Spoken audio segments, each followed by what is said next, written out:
இல்லத்தரசிகளை மட்டும் டார்கெட் பண்ணி மோசடி பண்ணுற ஆன்லைன் திருட்டு. உங்கள் வாட்ஸ்அப்பில் புது நம்பர்லேருந்து உங்களுக்கு வேலை கொடுக்க போகிறதாகவும் மாதம் 30,000 ரூபா சம்பளம்னு ஒரு பொண்ணு பேசுவா.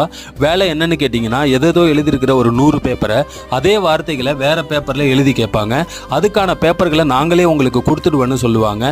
ஓகேன்னு சொல்லி நீங்கள் அவங்க கூட வேலை பார்க்க ஸ்டார்ட் பண்ணிங்கன்னா கொஞ்சம் கொஞ்சமாக உங்கள் கூட பழகி எல்லா டீட்டெயிலையும் வாங்கி உங்கள் அக்கௌண்ட்டில் இருக்கிற மொத்த பணத்தையும் நாமம் போட்டுட்டு போயிடுவாங்க. தயவு செஞ்சு புது நம்பர்லேருந்து மெசேஜ் ஏதாவது வந்தால் யோசிக்காமல் பிளாக் பண்ணிவிடுங்க. கொஞ்சம் யோசிச்சு பாருங்க, ஏற்கனவே எழுதியிருக்கிற பேப்பரை எதுக்கு திருப்பி எழுதி கொடுக்கணும்? 1000 பேப்பரை வெறும் 10 நிமிஷத்தில் ஜெராக்ஸ் காப்பி எடுத்துடலாம். அவ்வளோ டெக்னாலஜி வேகமாக போயிட்டு இருக்கு. உண்மையாகவே உங்கள் கணவருக்கு நீங்கள் ஏதாவது உதவி பண்ணணும்னு நினச்சிங்கன்னா வீட்டில் இருந்தே சிறு குறு தொழில் ஏதாவது பண்ணுங்க. வேர்வை சிந்தாமல் உடல் உழைப்பு இல்லாமல் சம்பாதிக்கிற எவ்வளவு பணமாக இருந்தாலும் கண்டிப்பாக அது உங்களோடதாக இருக்காது. பேராசை பெரும் நஷ்டத்தில் தான் முடியும். இதுபோல தினம் ஒரு தகவலை தெரிந்து கொள்ள மறக்காம என்னோட சேனலை சப்ஸ்கிரைப் பண்ணுங்க. என்றும் அன்புடன் உங்கள் குணா.